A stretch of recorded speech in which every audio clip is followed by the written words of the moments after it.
नमस्कार दोस्तों, देसी दिल वाले में आपका स्वागत है।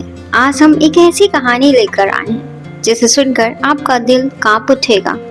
एक ऐसा हीरो जो 90s के दशक में फिल्मों में उभर रहा था। एक ऐसा नौजवान जिसकी आंखों में स्टारडम के सपने थे, लेकिन एक छोटे से झटके ने सब कुछ खो बैठा।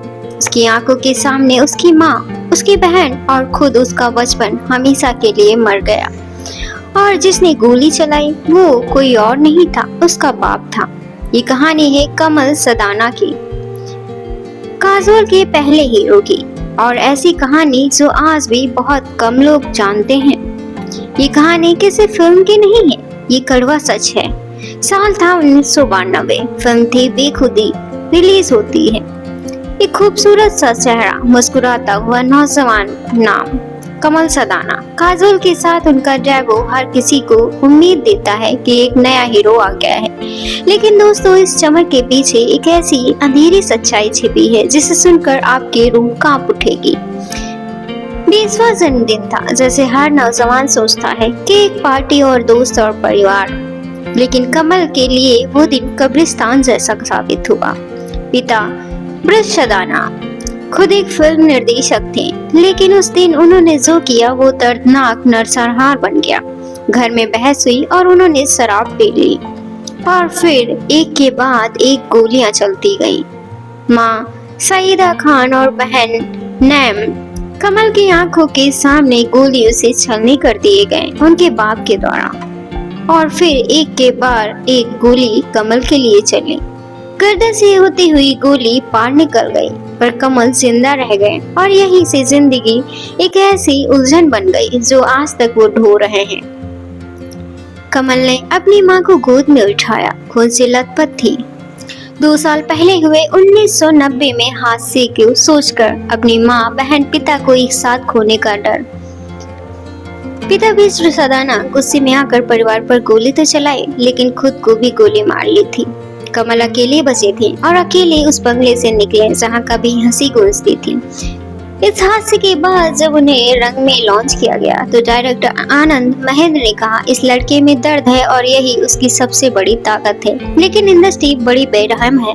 रंग के बाद उनकी कई फिल्में फ्लॉप रही। बिल्ला, रंगीन, कुरुक्षेत्र। कमल की आंखों में उम्मीद थी, लेकिन अंदर सन्नाटा हर दिन गहराता जा रहा था। कई बार सेट पर वो बिना कुछ कहे घंटों बैठे रहते थे।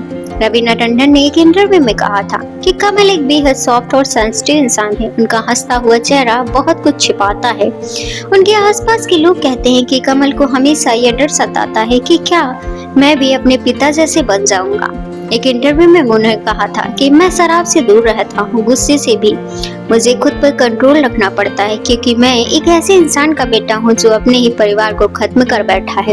इन शब्दों में जितना दर्द है उतनी ही गहराई है। बॉलीवुड में जब एक एक्टर फिल्में नहीं चलती हैं तो धीरे धीरे इंडस्ट्री उन्हें भुला देती है। कमल सदाना भी उसी दौर से गुजरे। 1999 के बाद उनकी फिल्में आनी बंद हो गई। कमल ने खुद को फिल्मों से दूरी करना शुरू कर दिया, लेकिन तभी 2007 में एक चौंकाने वाली खबर आई। कमल अब डायरेक्शन में आ रहे हैं। उन्होंने एक फिल्म बनाई, कबूल है कि ना, जो बॉक्स ऑफिस पर चली नहीं, लेकिन कहानी गहराई थी। एक पिता और बेटी के रिश्ते की ये फिल्म मानो कमल ने अपने पिता को जवाब देने के लिए बनाई हो। फिल्म में एक डायलॉग था, जो खुद को माफ नहीं कर पाता वो दूसरों को कैसे माफ करेगा। लोगों ने महसूस किया कि कमल शायद खुद को ही माफ नहीं कर पा रहे थे। इसके बाद कमल ने इंडस्ट्री से दूरी बना ली। उन्होंने एक शांत जीवन दिया अपनी पत्नी लिसा जॉन और बच्चों के साथ। लेकिन क्या वाकई कमल शांत हो पाए, या फिर अंदर ही अंदर चीख आज भी जिंदा है, वो 1990 वाले बंगले के भीतर दबी रही। कमल सदाना की कहानी कोई फिल्म ही नहीं, एक ऐसे आईना है जो हमें बताता है कि कभी कभी कैमरे पर हंसने वाला इंसान भी असली जिंदगी में सबसे बड़ा अकेला होता है। लेकिन फिर 2014 में एक और खबर आई, कमल एक्टिंग में वापस कर रहे हैं। एक टीवी शो कसम तेरे प्यार के में उन्होंने विलन का रोल लिया। लोग चौंक गए। इतने सालों बाद कमल फिर से स्क्रीन पर। उनकी आंखों में आज भी मासूमियत से ज्यादा अनुभव था। चेहरे पर वो मुस्कान थी जो दर्द के बाद आती है। कमल ने खुद कहा है, मैं एक्टिंग छोड़ चुका था, लेकिन इस किरदार में कुछ था जो मुझे वापस खींच लाया। शायद यह किरदार उन्हें उनके दर्द से जोड़ता है। इसके बाद उन्होंने ब्लैक विंडोज जैसी सीरीज में काम किया, ये ग्रे रोल निभाया। यहाँ भी उन्होंने अपनी परिपक्वता दिखाई है। एक ऐसा किरदार जो बाहर से मजबूत दिखता है लेकिन अंदर से टूटा हुआ है। लोगों ने सराहा कि कमल सदाना एक बार फिर अपनी गहराई लेकर लौटे हैं। अब अगर हम कमल के पर्सनल लाइफ की बात करें तो वो मुंबई के एक शांत कोने में अपनी पत्नी लिसा जॉन और 2 बच्चों के साथ रहते हैं। लिसा एक फैशन डिजाइनर है और कमल की सबसे बड़ी ताकत भी है। कमल ने एक बार कहा था कि अगर लिसा मेरी जिंदगी में ना होती तो शायद आज मैं खुद से लड़ नहीं पाता।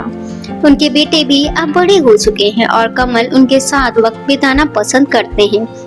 कमल अब सोशल मीडिया से दूर भी रहते हैं। वो इंटरव्यू नहीं देते, पार्टीज में नहीं जाते, लेकिन कभी कभी थिएटर और फेस्टिवल में जरूर दिखते हैं, खामोशी से मुस्कुराते हुए। आज कमल सदाना इंडस्ट्री में एक साइलेंट लेजेंड की तरह देखे जाते हैं। उन्होंने अपने जख्मों को दिखाया है, बल्कि उन पर रोशनी भी डाली है।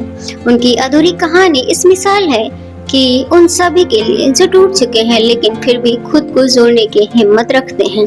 कमल सदाना की कहानी बताती है कि एक बर्बाद हुई जिंदगी फिर से जी जा सकती है अगर जज्बा हो, हौसला हो और साथ हो उन लोगों का जो बिना शर्त के प्यार करते हैं। आज भी जब हम रंग फिल्म देखते हैं तो कमल की मासूमियत हमें छू जाती है, लेकिन जब हम उनके असली जिंदगी को देखते हैं तो उनके दर्द, उनके संघर्ष और उनके उत्थान को महसूस करते हैं। कमल सदाना एक नाम जो भले स्टारडम के पीछे रह गया हो लेकिन इंसानियत में बहुत आगे निकल गया, क्योंकि सुपरस्टार वो नहीं होता जो सिर्फ कैमरे पर चमके। सुपरस्टार वो होता है जो जिंदगी की सबसे बड़ी लड़ाई में भी मुस्कुराता रहे। अगर आपको यह वीडियो पसंद आया हो तो जरूर शेयर कीजिए और हाँ, देसी दिल वाले से जुड़े रहिए ऐसे ही दिल छू जाने वाली अधूरी मोहब्बत, असली जिंदा दिली कहानियों के लिए। तब तक के लिए गुड बाय।